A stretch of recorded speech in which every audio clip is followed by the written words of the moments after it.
Back with us on the SportsMax Zone. We bowl things off with cricket. Come 2021, West Indies are set to tour Bangladesh from January 10 to February 15 for 3 one-day internationals and 2 tests. The touring side, of course, will live in a biosecure bubble in keeping with the norm these days. In November, a Cricket West Indies inspection team journeyed to Bangladesh to review the facilities and health protocols. That team was led by CWI Director Dr. Akshai Mansingh, who said the arrangements are probably as good as you can have anywhere in the world. Earlier this week, CWI announced the squads to tour Bangladesh, and those squads are without 12 senior players, 10 of whom have made themselves unavailable due to health and safety concerns relating to COVID-19. Dr. Mansingh has cleared his schedule. He's giving us some time to discuss the COVID-19 protocols implemented to ensure the players are well. He joins us now. Dr. Mansingh, good afternoon. Good afternoon. Good afternoon to listeners. Excellent. And a happy new year to you, your family and your staff, your team when it comes. And indeed to yours too. Excellent. Dr. Mansingh, you've been to Bangladesh. You have had a watching brief, perhaps even more intense than that. What is it that you have seen that would have made you comfortable to report to Cricket West Indies that the tour should be a go? I think the main thing that we were able to do was to see a correlation between plans that they'd made and its execution. And what I mean by that is that Bangladesh board had recognized early that their players need to play cricket to make a living. So they'd held 3 competitions domestically. And the biggest one, which comprised of 5 teams, was being conducted while we were there. And they were in the same sort of biosecure bubble that we are going to have when we go to Bangladesh. So we're not just hearing their plans and seeing how the plans would be executed, but actually seeing it in action.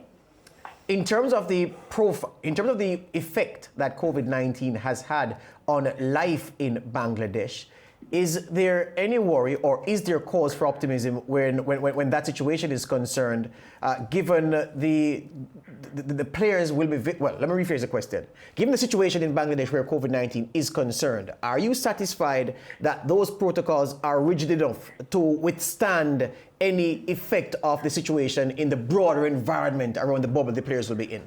Yeah, so of course there is the written protocol, there's the practice of the protocol, and there's the integrity and discipline of people within the bubble. The scenario in Bangladesh as a country, obviously it's a densely populated 170 million people, and there's COVID in the country. Going into a biosecure bubble, what you want to make sure is those coming into the bubble follow protocols, and that those that are within the bubble remain following the protocols. And to that extent, their system is far tighter than any system we've had up to now, in that they're going to have bubbles not only for the players and match officials and so on, but right down to the groundsmen, to the caterers, to the drivers. Every single person is going to be within a bubble, maybe not at the same site, but within a bubble, which we didn't have, for example, in the CPL, or even when we went to England. Now, as far as the risk of COVID and so on is concerned, let's not forget that we'd gone to England when they were one of the most infected countries in the world. But because the concept of the biosecure bubble is just that, to keep people away from such people, it worked out pretty well. And I think of all the bubbles in cricket so far, there's only been one that has collapsed, to be honest. But it's up to the integrity of the people in the bubble. And I'm quite satisfied that's what Bangladeshis were doing for their domestic competition. If they continue doing that, we shouldn't really have a problem. Yeah. Dr. Mansingh, you obviously would have been a part of the grueling discussions prior to the England tour and prior to the New Zealand tour, because there was no trip that you and Slow made to those countries as opposed to the Bangladesh when you actually physically went there. Can you briefly talk us through the differences in those discussions and the sort of issues that the West Indies or Cricket West Indies wanted to tie down to be comfortable with England, New Zealand, Bangladesh? Absolutely, yes. Well, the English bubble was a unique thing, which maybe England only can have, which is what I call a contained bubble. And what that meant was, if you recall, there were no commercial flights at the time to England. Yes. So we had to organize chartered flights. We had to first, obviously, test all our players, organize chartered flights into England, and then go straight to the hotel, which happened to be in the ground. So it was contained. Everything was there on the ground, the hotel, the gym facilities, the practice facilities, and so on. And then as a team, we moved to the second venue where the test match was played and back to the first venue again. And everything was contained. As I said, both teams stayed in that bubble. And in spite of that, As you know, there was a breach when one of the English players took a detour on his way from one ground to the other. Anyhow, you know, he was reintegrated according to the protocols for people who left the bubble, and all was well. I'll take the second one, which was the CPL bubble, because that was far more difficult in that Trinidad, of course, had no active COVID cases for 3 months. And our idea initially was that we'd go there and comply with the Ministry of Health regulations, which was 2 weeks of quarantine. And then after that, we'd be free to roam around Trinidad like all Trinidadians. What happened in that 2 weeks is Trinidad got their second wave, and we had to then not only extend the bubble, but reverse it, so that now it was us being kept safe from the community. And so we kind of had two scenarios there. One was us isolated from the community because we were a threat to them, and then us being isolated from the community because they were a threat to us. And that meant, you know, that was worked out pretty well. New Zealand was not really a bubble, because New Zealand doesn't have COVID-19 actively in their country. So what it was a quarantine. We went there, we quarantined for 2 weeks, we had multiple testing done, and because we were all negative, we were then free to move into society, and people went to, you know, could go to restaurants, they could go to clubs, there were spectators at the ground, there was just no restriction. Now the difference in Bangladesh is that they don't have the contained scenario. We don't have chartered flights taking us in. Obviously you have to make sure that the travel arrangements are safe. And therefore, when we went to Bangladesh, it was to ensure that within all of what was going on in Bangladesh, they could provide safe venues both for accommodation, for playing matches, for practice facilities. So unlike England, everything is not in the same place. It's much like Trinidad, where it was what I call a water and glove. If you fill a glove with water, the water can't escape. It can go down many different fingers. So in Trinidad, we had the hotel, which is the palm of the glove. We had one finger going to the practice facilities at UE. We had another finger going down to the match facilities at Brian Lara or Queen's Park, and everything was contained within that. In Bangladesh, it's much the same. We have a hotel in one city. We have a different practice area. We have places where the test matches and one-day matches are going to be played. Then we're going to move to another city, and the whole thing will be replicated. So it required us going there and making sure that all of this is not just on paper, but actually well thought out and can be executed. Yeah, I have two questions in one, really, but the first part of it would be to establish that Bangladesh, with a population of about 166 million, I think they have about 500,000 cases, probably 7,000 deaths or so on. How would you rate Bangladesh as a COVID-19 country and the sort of threat that it poses to the average person in Bangladesh? Well, the average person in Bangladesh obviously has high exposure because it's a densely populated country. Yes. What I can say outside of the bubble scenario, the only place that I can foresee any contact is at the hospitals, were any of our players to require any activity in a hospital, be it investigation, hospitalization, etc., etc. Hospitals in Dhaka and the hospital in Chittagong that we saw are absolutely world-class.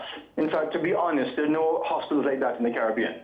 Multidiscipline, heavily sort of segregated between COVID-positive cases, COVID-negative cases, the most modern equipment. And what we were able to do was to ensure that if our players have to go there, they would not have to, we're talking about players who don't have COVID, would not have to go to a general public area, but would be whisked into a special area, kept there confined, and then moved to whatever they have to do. Yes. It wasn't much different in Trinidad, for example, when we have to do investigations there. So the real issue is there a risk of contamination between our players and the general public? And the answer is very, very minimal. Okay. As far as the bubble is concerned, just to complete it, you may have heard that the Bangladesh Domestic Cricket League had 3 positive cases. But those were cases that were screened before they entered the bubble. Much the same as we had in the CPL, where we had some positive cases that had to be excluded. They also excluded their positive cases. But within the bubble, they maintained complete negativity. Yeah. So I asked that because I want to ask this question now. Were you a player, Dr. Mansingh, would you feel more at risk going to Bangladesh than you would have felt going to England or New Zealand? I think England was unique because, it was the first sporting event in any sport to have resumed in an international level. England was really reeling under COVID at the time. There was a perception among some of the players that if you walked in the public, you just fall dead, because we ourselves didn't know much about COVID then. In fact, the world didn't know much about the virus, and so there was a lot of sort of learning at the time. A lot more is known now. We know that if you have social distancing, you maintain hygiene, and you wear a mask and so on, the chances of transmission are very low. We have a lot more experience with biosecure bubbles. That was the very first one. We've had about 7 in cricket so far, and all of them have been pretty tight, and all of them have followed the same protocol of maintaining pure bubbles, as opposed to you may see in Premier League in England, or you can see in some of the American sports, where they believe in rapid, constant testing as opposed to bubbles. And you're seeing what the consequences of that are. So just to summarize, I think we know a lot more about it now. We know a lot more about how to keep it contained, and we have a lot more experience with bubbles. And so I think right now we're probably in a better scenario in terms of being mentally at peace with it than even when we went to England. So the answer to the question is, if you are... The question is that where we are now with knowledge, we're far ahead of where we were when we went to England. Yeah. So you don't think if you were a player now that you would feel that you were at that higher risk going to Bangladesh? No more than going to the IPL, Yes. going to the CPL, or going to England initially. Yeah. George, you had mentioned on the show yesterday that, the players are professionals, and you would need to get from them some real strong positions about not making this tour, George. Yeah, and I asked that, I raised that point, Dr. Mansingh, because I'm saying, and I know that you are limited in terms of the things that you would want to comment on, but I'd like to get your perspective on this. I was making the point that, look, if the conditions are safe enough for the Silva, the Blackwood, and Mohammed and company to go to Bangladesh representing the West Indies, why wouldn't it be safe for any of the gentlemen who say that the situation is too risky for them to tour, Doc? Well, I think I'll answer by answering the last question, that were I a player, would I have gone? The answer is yes. But the point is this, you have to be at peace with yourself. You have to feel mentally secure, mentally sound before you can go onto an international sporting venue. Obviously, some players probably feel that in spite of all that was done, they're still not comfortable. Now, as a board, the West Indies Cricket Board can do certain things. Number one, as you saw, we sent a team out there, Paul Slow and myself, to make sure that we saw what was on the ground. Number two, we had multiple meetings, as we did before England, with the team, with individuals, with management, etc., to explain to them exactly what to expect. You may recall that when we went to England, there were some players who dropped out as well, because in spite of all of that, they just did not feel comfortable. Now, I'd much rather have a set of people going who are mentally at peace with themselves, and therefore will not impinge on their performance on the field, than to have people who are in the back of their minds still thinking about, am I safe, am I not? Yeah. I will point out that, the Bangladeshis are all there and playing. The Bangladeshi coaches will all be going, which includes a West Indian. And, the protocols are the same for them as they are for us. Yeah, we're out of time, Doc, but just last before you go on quickly, in terms of how the players will get to Bangladesh, is it by charter flight or by commercial travel? No, it's going to be commercial travel, but it is business class. And once again, those protocols are very rigid, especially when you're traveling towards Asia. And so, that I think is a bit more exposure, but certainly not as bad as it was in the good old days when we traveled freely. And will the players be split into groups as they were in New Zealand, which caused, of course, the problem of intermingling across bubbles? Will that be the arrangement? No, the arrangement is supposed to be 3 days of in-room quarantine and getting 2 tests, one on arrival and one after day 3. If they are negative for both tests, then they can train as a squad. Excellent. Thank you for your time, Doc. All the best. Thanks so much for having me. Good. Dr. Akshai Mansingh, a director of Cricket West Indies, leading us into the first big break of your last SportsMax Zone for 2020.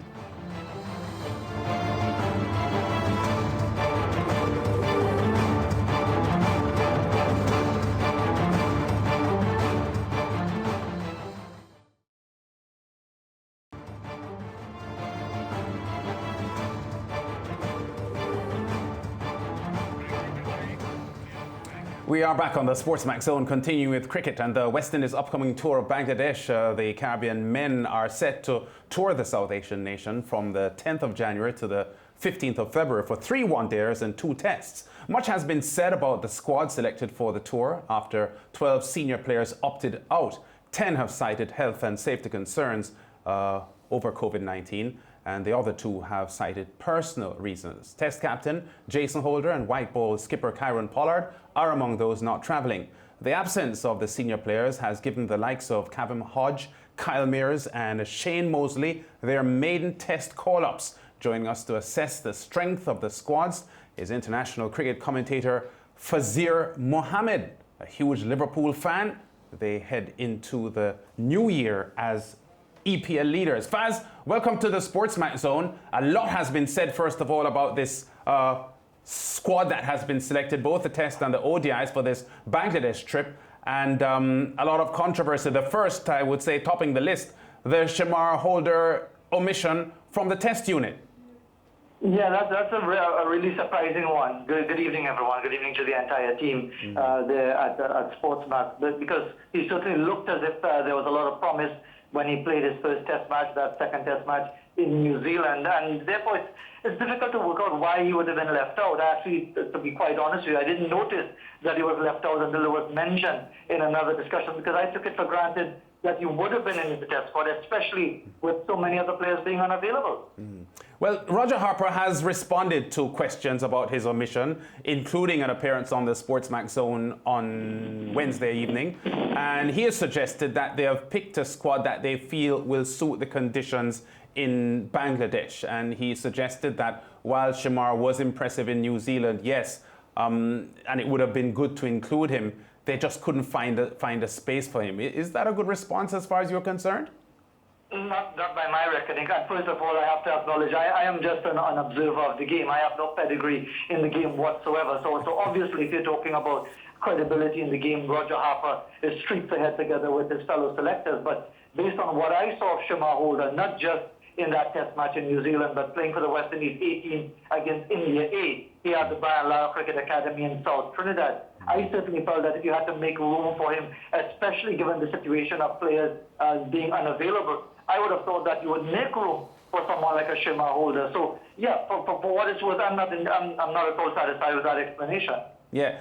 Well, before we talk more about omissions and inclusions, any comment on the host of players who declined the tour?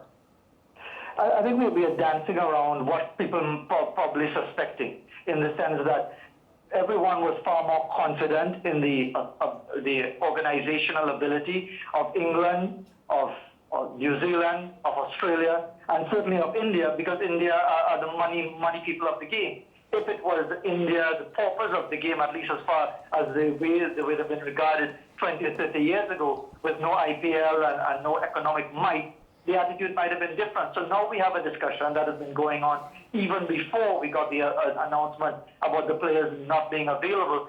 Would it be safe to go to Bangladesh? And that, to me, reflects that attitude that we still have about places that we consider third world countries, including ourselves. Now, again, having said all of that, because I wanted to get that out immediately, because I know that has been a discussion behind the scenes and people feel uncomfortable talking about it.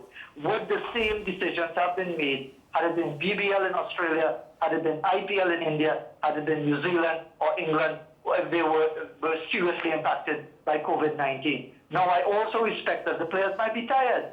A lot of these players have been involved in these bubble situations back after back after back, and there might be just a sense of being fed up with it. But then again, it doesn't look well when you've just come out of a series, you've talked about being tired of the back-to-back bubbles, and then you fly off to play BBL or play some other tournament somewhere else. So again, there are all those issues in the mix. I respect every player's right to determine whether he or she is in the right frame of mind to play the game of international cricket. But certainly the way this situation is appearing, there does appear to be a case where Bangladesh is being treated differently to those other territories. Fazeer, the chapter of West Indies cricket where the player was in the underclass, that chapter is long, runs many, many pages. We are firmly in the age of the player being boss. The player calls the shot, determines where he or she takes his talent, his or her talent, and for what price, for how much coin.